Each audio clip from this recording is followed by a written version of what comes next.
So once again, best wishes for a great 2022.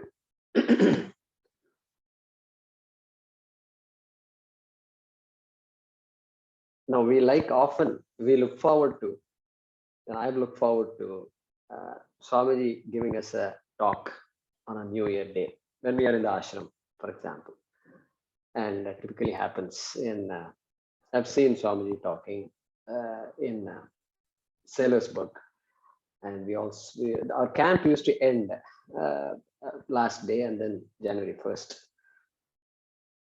So I always used to look forward to what Swamiji had to say. So we can draw some inspiration, a lot of inspiration from Swamiji at this time. If we look at the lives of animals, for example, a tortoise, and especially those tortoises who live in the ocean, and what they do is they come to the beach. They have the spawning season is there, so they come and then they lay eggs in the moist sand of the beach. They dig a big hole. They dig a big hole and then go underneath, and then just after some time they lay the eggs. Hundreds of eggs, I understand, and then it comes out. The mother tortoise comes out, or turtle comes out and then closes up this eggs with the sand, nicely covers it up with its legs, and then it walks away to the ocean. Never to see the babies. Okay. And then these, after some time, after the eggs get incubated in that nice, moist, humid environment, then the time comes when these millions of turtle babies are coming out from under the sand. And this is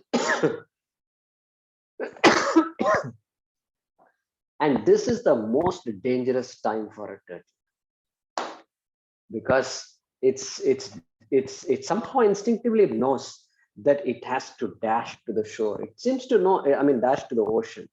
It seems to know where the ocean is, and then it's dashing. How many of you have seen videos of these things or seen the beach where it is? Yeah, exactly. And it just dashes. If a turtle were to run, this is the only time a turtle will run. No other time in its life a turtle will run.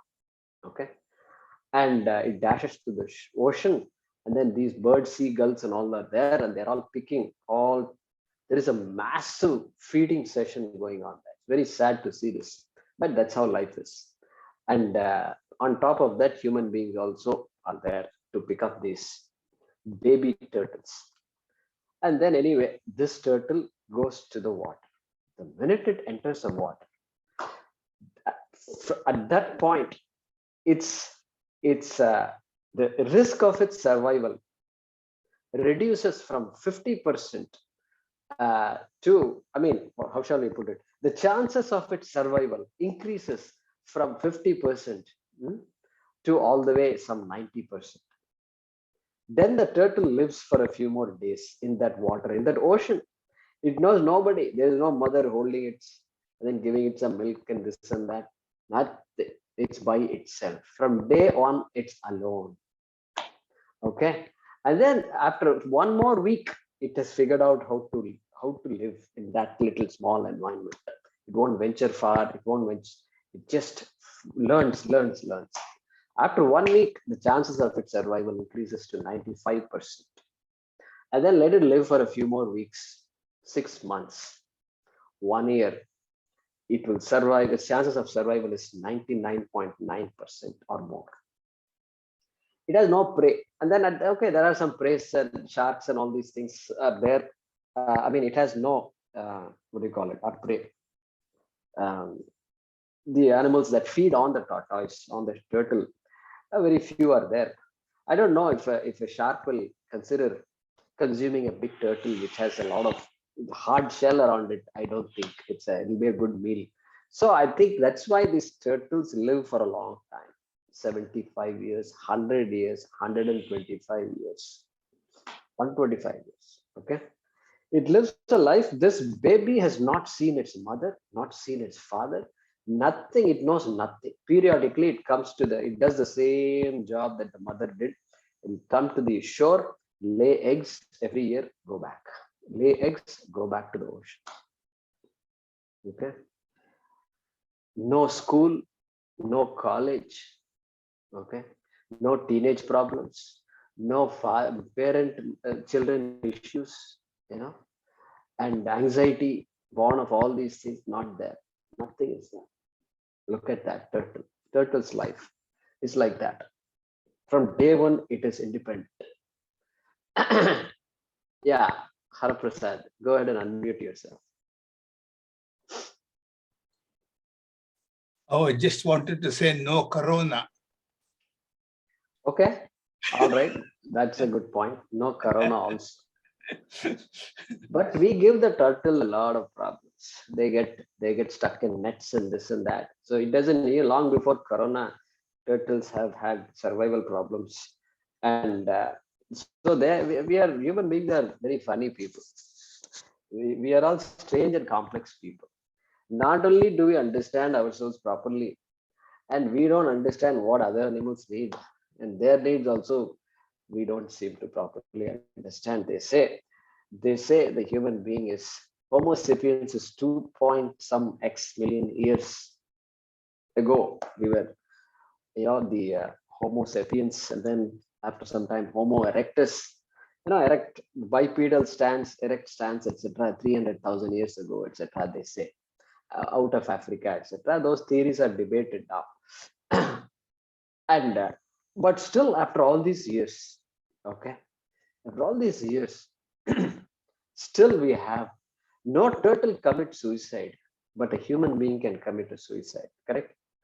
And we all have experienced it in our own families, if not families, dear ones, friends, we've seen all that. A human being wants to take his or her own life. To me, that tells me that we have not really been equipped with what we really need to survive. We say we are a progressive country. Many people, many times, students ask me, if everybody has Prasada Buddhi and Ishwararpana Buddhi, and if everybody studies Vedanta, what about human progress? Will we progress? Prasada Buddhi, you're okay with what you have. And then what about human progress? Well, I will ask you, define progress. What do you mean by progress? You mean comforts, etc.? Yeah, that is okay. Comforts is there. But what about progress here? My ability to deal with myself and my own family, enough. Family of 4 is enough to give me stress and anxiety. Lifelong, it is going to be there. I think that's where I think there's an opportunity that we've always had, and every generation they've thought through this question of happiness and what does it take for a human being to be happy, right? This question comes. And so we say proudly, we teach our children that we are all evolved beings. We show the picture of monkeys, chimpanzees, gorillas, and say, this is how we were so many years ago. Today, look, we're all great people. We are communicating. We have a language, this and that. But Swamiji has a joke. Swamiji will say, these monkeys are giggling at us, it seems. These human beings are funny people. Really? Yeah, they're so funny. They are looking at monkeys. They are looking at us and saying, we are funny. But look at them. They're funny. They're God-given eyebrows. They're shaving it off and then painting it with black color. And which being will do all these things? And they are doing all kinds of stuff. And they're torturing their body and this and that. What kind of being is this? So they're giggling at us, it seems. And human beings are very funny people like that. That example I remember of Swamiji. And so I asked the question, this human being requires somebody to take care of the baby for months, for years, and then 10 years, and then 15 years, 20 years. And still mom, dad, this, that goes on and on and on. When can I say my job is complete? The job for which I have come into this world. Can I ever say I'm done? My job is done. Job is done. The kitchen we do in the morning, the kitchen starts, the gas stove starts, and then tea and coffee and tiffin, this goes on and on and on. And then at 9 o'clock or whatever time, can we readily say, done? Wipe everything out, all vessels are all dishes are washed up, and then lights are off. Correct? Lights are off, done. That's it. Anything else, we'll take care of it tomorrow. Yeah, we'll sit in the bedroom, we'll have a chat. And how are things, whatever. If people are around, we'll have a chat. Otherwise, we have to go to sleep alone. Okay. And so, lights off. Can I ever say while I'm living in this life? I used to think, can I ever say lights off? Yes, I'm done. My purpose is served, over. I have accomplished whatever is to be accomplished. Done. Can we ever say done? That is where I think the rub is. The rub is. The physical growth is one side of it. Okay. If you look at an animal, when can you say the animal has made it? The minute it grows up to be an adult cow, an adult horse, an adult mosquito, an adult whatever animal, the minute it reproduces, and then it's an adult, beyond that reproduction, there is no more growth involved. Maybe the size becomes bigger, etc. That's possible. But growth is over. No other growth is required. But for this human being, constantly we need some guidance or the other. Even in companies, they have all these inspirational, motivational talks. And why do they have these motivational talks in companies? Are these people children or what? They're around 40 years old, 50 years old, 60 years old, 70 years old. And they need to be told how to lead a life or what? Nah, it seems to be needed. You have all these speakers going in and out of this multi-storied buildings and getting paid big salaries. Okay. And so it seems to be needed. And I've attended many such talks, very inspiring. These people say things that you wonder, wow, this is how life is. This is what life should be looked at. And so that emotional growth, the reason we need all these speeches is because there is a part of us that has not grown up yet. Correct?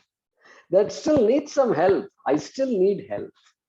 I may be earning a lot of money. I've got a house and children and family and all that. And in our conversations, it become obvious.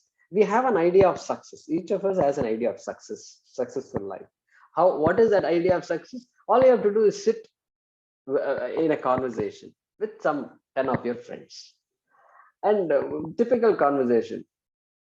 Where did you study? Schooling. Oh, I studied in Calcutta. And then I studied. Oh, what about you? Where did you work? Oh, I was in railways. So I went around. I was in Chennai, then I went to Calcutta, I went here, I went there. And my children studied in all these states. And these children are generally, they won't have any friends because with the 2 years, friends gone. Next, another city, gone. So these children are always sad life. Means friends, good friends, nobody likes to leave good friends, that to children. And so they're always, for them, life is all change. For them, Vedanta should come pretty simple. They will tell you life is all about change. Nothing is constant in life. They'll tell you. Yeah, Vijay, go ahead. Sorry, there is some sound coming from your side. I think it's the Bluetooth. Oh, Bluetooth, huh? I see. So how do we do this?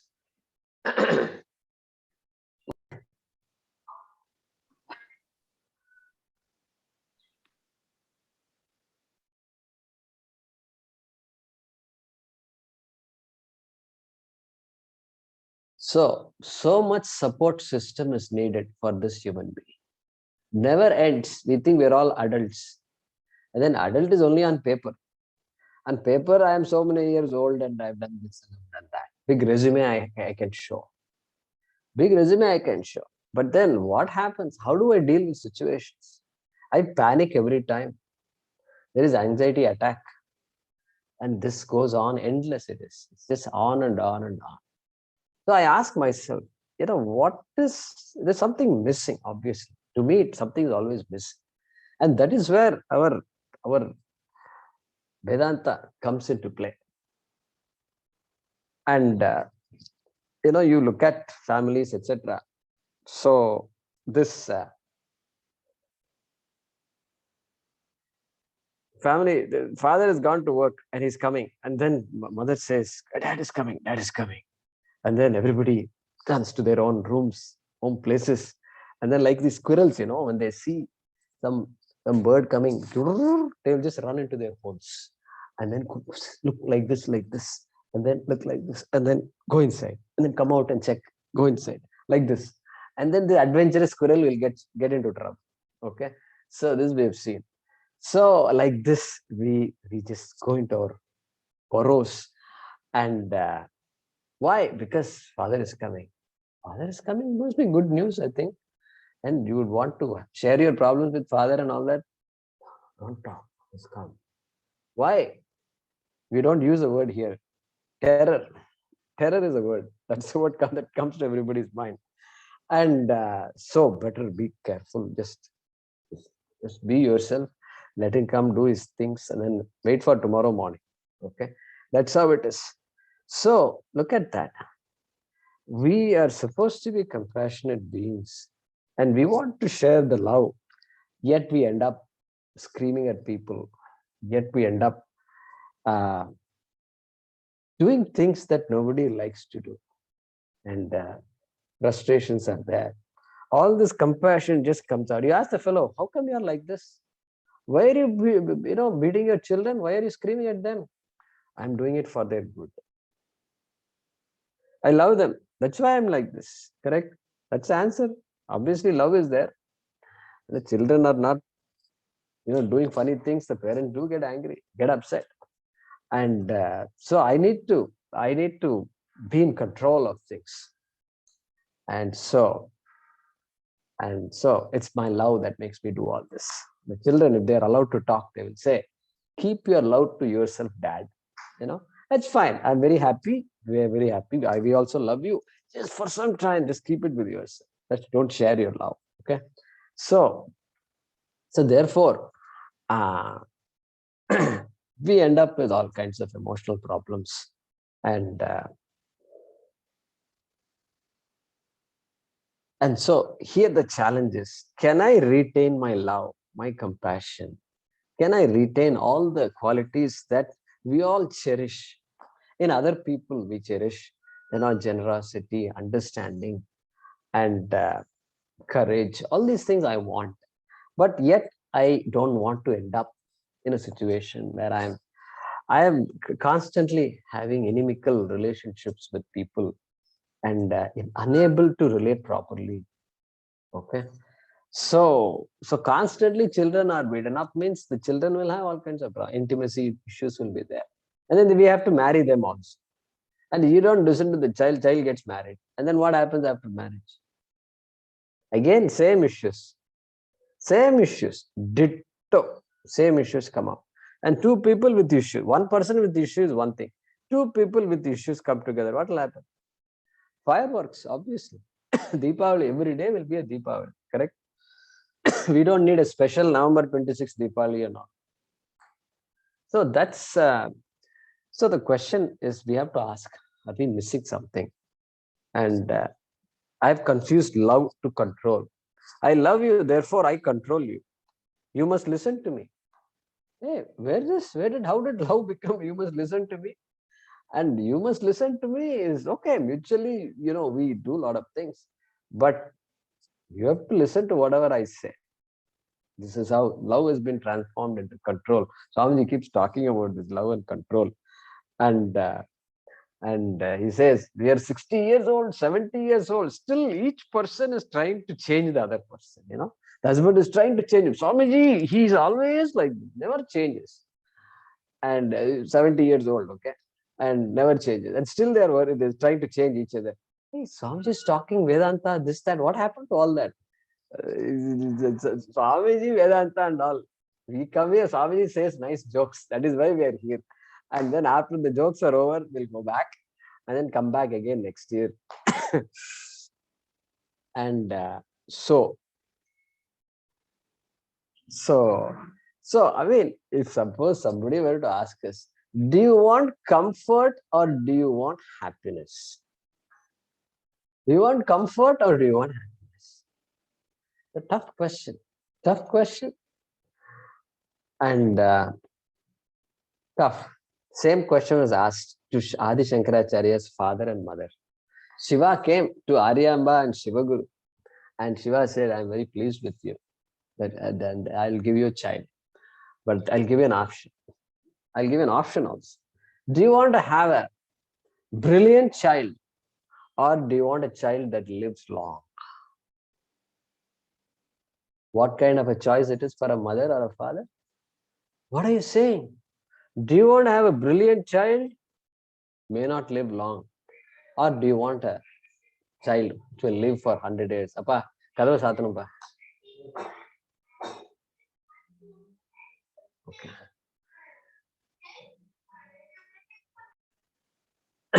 So what a choice it is.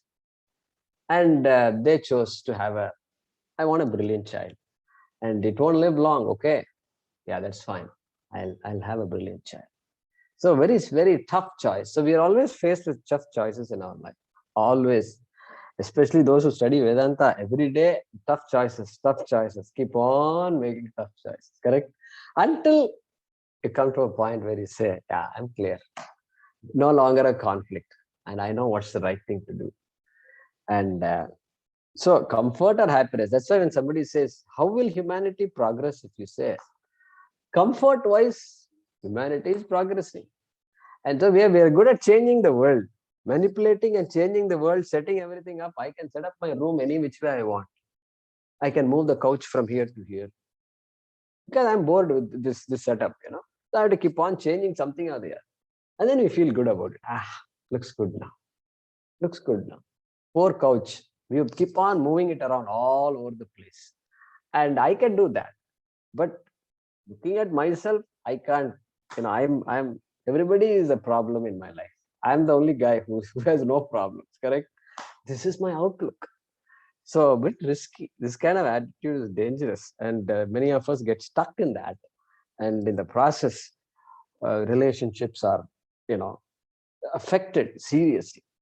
So, nimitta matram bhava savyasachin, says Krishna. He's going to say that, okay? He's going to say that in an upcoming chapter. And so, hey Savyasachin, hey, you are Savyasachin. You can throw arrows with both hands. You're ambidextrous. You're so good. Anytime you can, within seconds, it doesn't matter where the bow is. You pick up with some hand and you will just finish off. Such a person you are, Sabyasachi, but nimitta matram bhava. Have this prasada buddhi and ishwararpana buddhi and allow things to happen. Don't resist everything. Be prayerful and let things happen the way. Let things happen through you. Don't let this power that you have get into your head. You are in a particular position where you can win a war, you can provide leadership, you can be a role model, excellent. And you'll be a role model only as long as you don't allow it to go to your head. The minute it goes to your head, then you're not a role model anymore. So, nimitta matram bhava. Allow things to happen. Like that, in the shores of the river, you have these reeds, bamboo growing, bamboo reed, they say. All bamboo family. I'm audible, no? Yeah. So what do? You cut the reed into the size of a foot or whatever, foot and a half, and then make holes in that reed, that bamboo, and then make holes and then blow into the reed, and then nothing will happen. Nothing, no sound will come, some horrible squeaks will come. Then what happens? Then you look around, then there is that pith in the center of that bamboo. You have the soft tissue, pith. You have to remove the pith. Keep removing it and then blow into this bamboo. Then slowly sounds start coming. then the sounds can be modulated, and then some music will start coming. And so like that, this body, this mind, it's taken from the shore of the river, and it is still raw. It is still a lot of pith inside the body. I suppose that is why my mother used to tease me. Pith, hey, pith, they used to say. I don't know, just connection. An idea I just got just now. Pith naka, pith means, hey, idiot. Hey, stupid fellow, come. You know, pith means you're such an idiot, you don't even have common sense. That's the meaning of pith. And so that pith has to be removed and cleaned up and refined. And that kind of refinement has to take place in me. And so that is where our study comes and prasada buddhi comes. I realize, I recognize, I don't call all the shots. Even it feels like I can control my own children. Children, after all, they are children. They will listen to whatever I say. Risky. That attitude is a risky attitude. How many of you have told us about your experiences with children and how you struggled with that? Okay. Risk, easy to control. Very easy to say, do it. No, you are doing this. Sometimes that's the right approach. But always, everything, the child's desires are all there. The child's ambitions are there. The child is expressing itself. And you don't like the way the child expresses. And so, no, you're not doing it. So, either I constantly keep on giving approval to the child. Yeah, whatever you did is great. Great, great, great. Or I keep on telling, no, not enough, not good, not good, not good. Either way, the child will end up having problems, correct? Not good, not good, not good means then the child is constantly seeking approval from the parents and grown up and work, and the person is 45 years old doing big projects, still anxious at work and seeking approval and unsure of oneself, himself, herself. And what will happen? What will my boss say? Boss is always going to say, there is no day the boss will not speak up. Okay. That is not going to end. So, but then approval, and lack of approval means stress, added stress. Already some basic stress is there, but this approval seeking adds stress. Other extreme, shabash beta, shabash beta, shabash beta, you are the king, you are the king, you are the... This fellow may end up becoming a monster when he grows up, and just aggressive. Who knows what kind of behaviors that will lead. And so, and everything you do is right, everything others do is wrong. Like that idea, if the child gets, then that's another set of problems it gives. So nimitta matram bhava. And then another thing, doing this karma is there. Karma is there. Many swamis, many ashram, they will tell us, give up desires. Desires is the root cause of all your problems. Correct? Desire. Hey, we've already seen Ichha Shakti, Kriya Shakti, Jnana Shakti. Ichha Shakti. Desire is what differentiates a human being from an animal. Okay? And to talk like this, to listen like this, to think like this, only a human being, human mind can be possible. That is why human is called Manushya. Manushya, that man is there. Man dhatu, man vichare. Only that species which has the ability to inquire and think and deliberate is called a Manushya. And so that Manushya is there. And so how can you say don't have desire? No, nobody says. Krishna says, Dharma avriddha kamosmi. Dharma avriddha kamosmi. I am in you in the form of kama, desire. And what kind of desire? Dharma aviruddha. A desire, he puts a clause. He doesn't give you a range, a free thing. He says, Dharma aviruddha kamosmi. Kamaha, a desire that is not against adharma. That is in keeping with dharma. Whatever your dharma is at that moment, that desire, you are free to pursue. Ambition, is it right to have an ambition? Wrong to have an ambition. Krishna doesn't say it's wrong to have ambition. Krishna doesn't say anything about not fulfilling desires. He says, be careful.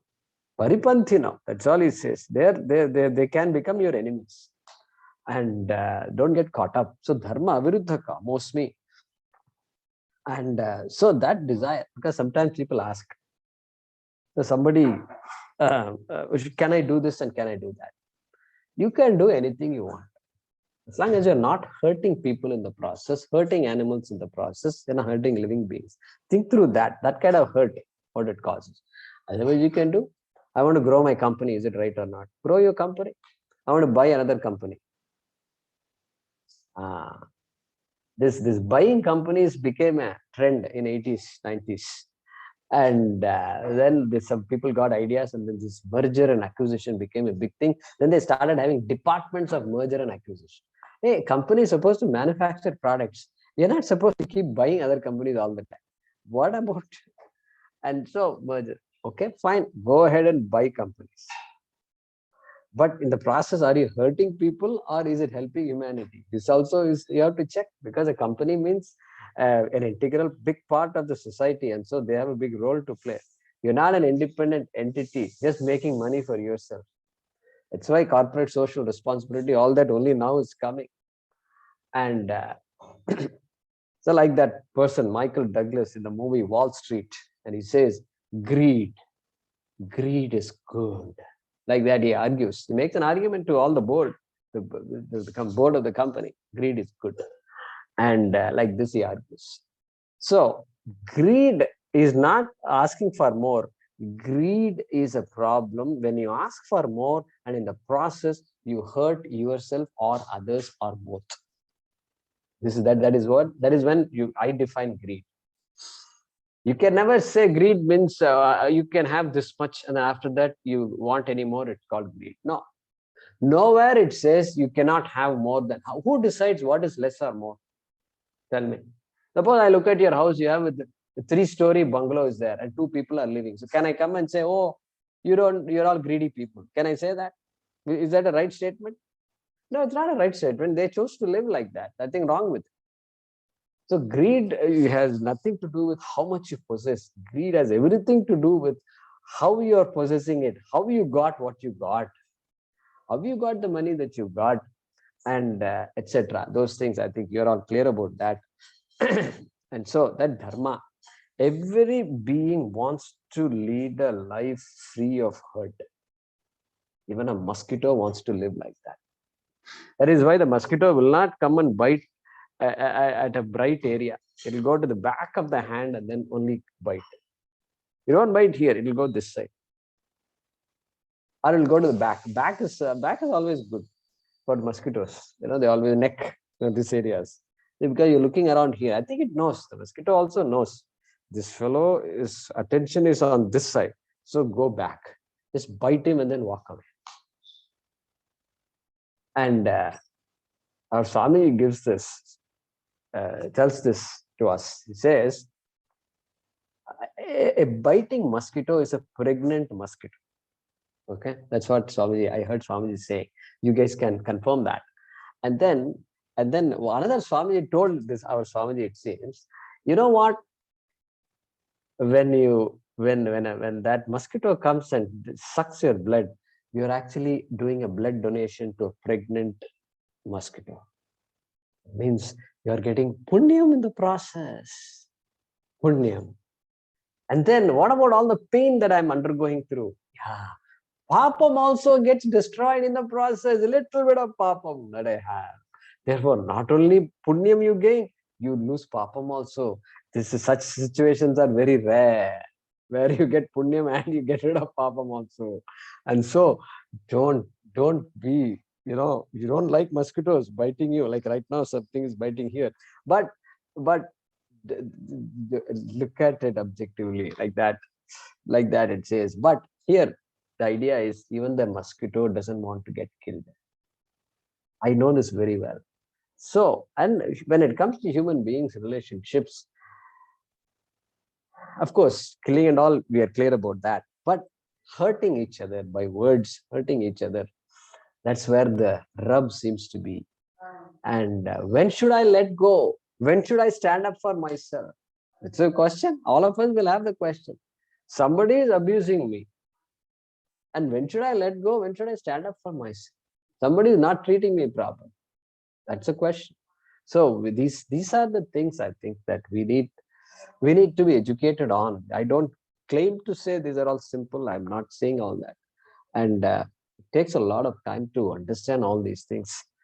And so therefore, and Swamiji makes this, Swamiji says this, the human being is smart enough to figure out solutions to all these things. Because Dharma is very clear. You don't need a God to come and say you have to speak the truth and all that. No. God doesn't have to tell us that we have to speak the truth and you should not hurt other people and all. I know it very well. Long before you came, God, I knew it. And God doesn't have to tell me all. And so Swamiji says, this common sense dharma, the reason we struggle with some of these things is because of religion. Because of religion. Religion comes and says, you are going to hell. You are a sinner. He is an infidel. Shoot him. You will go to heaven if you shoot him. These ideas. No human being can come up with these ideas. Really speaking, no human being can come up with these ideas. Only religion has to pump these ideas into our head. Correct? Think about it. No, it's not possible. Beg, borrow, or steal. Beg, borrow, or steal. Is that a correct statement? Can the defendant stand in the court in front of a judge and say, Judge, I learned in school, beg, borrow, or steal. I have to accomplish stuff. What's wrong with stealing? Can a defendant say this in front of a judge? Not acceptable. Look at that. Our language itself is wrong. Beg, borrow, or steal.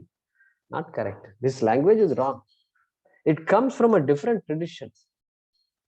And a tradition that has labeled the entire humanity as this and that, and we have to go and civilize them, etc. The stealing business not allowed. And so beg, borrow, or buy, or better reverse the order: buy, borrow, or beg. All of these are okay, acceptable. Dharma, dharmic only. Begging is also dharmic, no problem. And so we're not hurting anyone. Stealing hurts people, so you can't steal. Not acceptable. And so we have so much to absorb, and sometimes we say, oh my God, I've lost so much of my life. I wish I knew all these things before. These ideas I used to get also. And how come we didn't learn all these things? And so this is why we have to spend more time on these things. And even though we are studying the Shastram cannot come to us unless Dharma is there with us. Unless our idea of people, our relationships and all undergoes a major transformation. And Prasada Buddhi has to come. That's why marriage is a very good ashrama.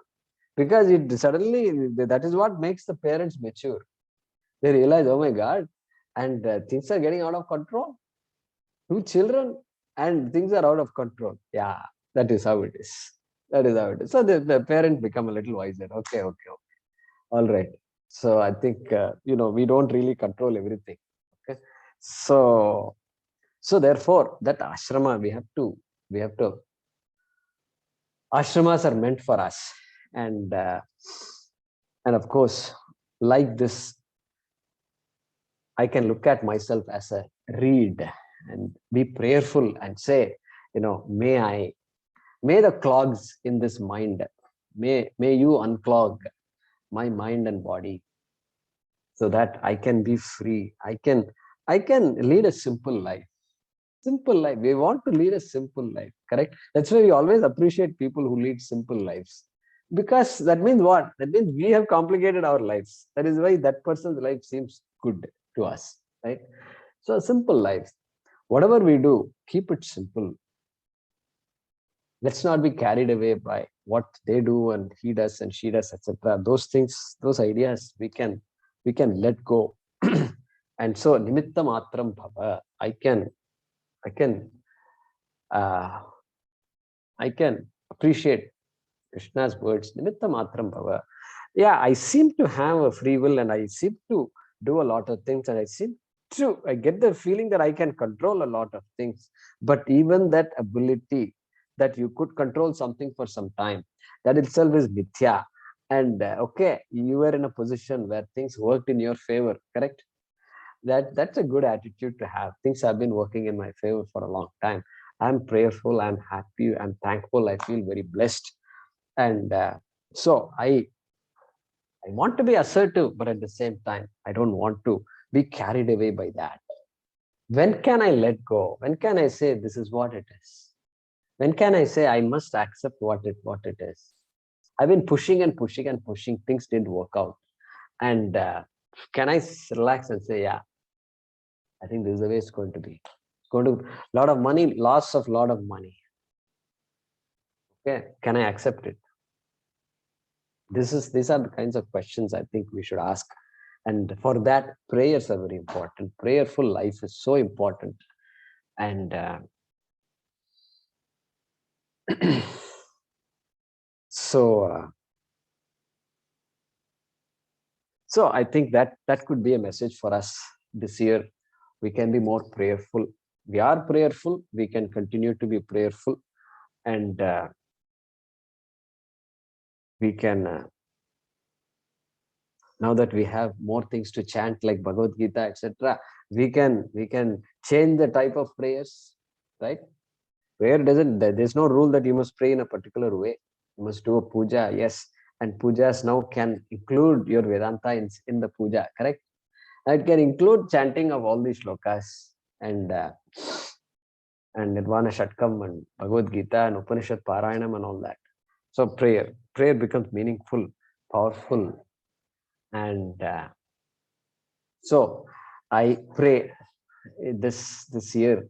Let's start the year. I start the year with a prayer that we become more prayerful, and we pray for more opportunities for us to soak ourselves in this Brahma Vidya, Atma Vidya, and may I be prayerful so I can become more compassionate and I can be more comfortable with myself the way I am. Okay, and that compassion comes out of that. And so let me not judge myself, condemn myself for anything. Whatever happens has happened for a reason, and there is no need to have bad feelings. Guilt is always there waiting. I did not do this, I did that, etc. Sort all the problems. May I get the strength to sort all the problems, and so that I can put a full stop to that and then move forward. So with that message, I want to seek the blessings of Pujya Swamiji and Dakshinamurti and Sri Krishna for all of us. And I pray that this year 2022 is better for all of us, and we can be more, we can help ourselves and others better. This year is my prayer, and thank you all. And thanks to some of you who visit Coimbatore this time, and it was a very different December, and a lot of people coming and going, and I'm sure that will continue. But thanks to Vijay for coordinating that, and I appreciate everybody taking the time to visit here. Sudha and Satish also visited. We have not seen any photos, I believe, but they were here. We spent a good good evening here. And Girish Kunnath and his family and friends were here a week ago. And of course, Vijay and our friends were there. And they went to the ashram, and so they had a good time. We should hear from them how the ashram study was. So I appreciate all that. And we end with a prayer. Bhadram karnebhi shrunuyama devaha bhadram pashyemakshabhirya jatraha bhadram karnebhi shrunuyama deva. Look at that prayer, very beautiful. Karnebhi, with our ears, may we listen to good things. Look at that, no guarantee. So that says prayer is important. Bhadram means auspicious. Bhadram means mangalam. Bhadram means what is beneficial to us, to humanity, for us. Bhadram karnebhi shrunuyama devaha. Hey devaha, oh gods, may May you create circumstances when I can listen to good things, listen to the auspicious things, listen to things that change my whole view of life. Okay, that is Bhadram Karnevi Shrunayama Devaha. Bhadram Pashyemakshabhirya Jatraha. Pashyema. Let me see with my eyes. My eyes are meant to see, of course, I know that. But let good things unfold in front of my eyes. Let things surprise me. Let things wow me. Let things make me think. And let there be those kinds of things that in my life. Bhadram karne vishrunuyama devaha. Bhadram pashe bhakshbhirya jatraha. Sthirairangai stuštuvagum sastanubihi. Sthiraihi angaihi. Body. The body should be healthy. Look at basic prayer it is. Sthiraihi angaihi. Body should be healthy enough for me to lead a proper life. Thus tanubihi. Yeah. So with all the body and mind, both have to be healthy. Vyashema devahitam yadayuhu swastina indro vruddhashavaha swastina pusha vishwavedaha swastina starksho arishtanemihi swastino brahaspatir dadhatu. Swasti. The word swasti keeps coming again and again here. Swasti. Swasti means again Mangalam. Swasti means Shivam. Swasti means Bhadram. So we have some very beautiful words in Sanskrit. Swasti, Namaha, Bhadram, Shivam. All these words mean auspiciousness. Now, what is auspiciousness if you ask? Well, what is good for you, healthy for you, what helps you grow in life is called Bhadram, is called Shivam, is called Swasti. Correct? Who is to decide what's good for me? Child says chocolates are good for me, mom. Ma'am, chocolates have some chemical, and that chemical is supposed to make your brain more active. Suppose the child comes and tells you, well, how can the parent argue with all this? Very difficult. And so, what's good for you? Well, so we have to we take the help of our shastram to decide what's good for us. And after time, of course, we come to know what it is. And so, with that prayer of Bhadram Karne Bihi, I like to conclude today's session. Thank you all very much. Om Purnamadah Purnamidam Purnat Purnamudachyate Purnasya Purnamadaya Purnameva Vashishyate. Om Shanti Shanti Shanti. Harihi Om. Shri Gurubhyo Namaha. Harihi Om. Thank you.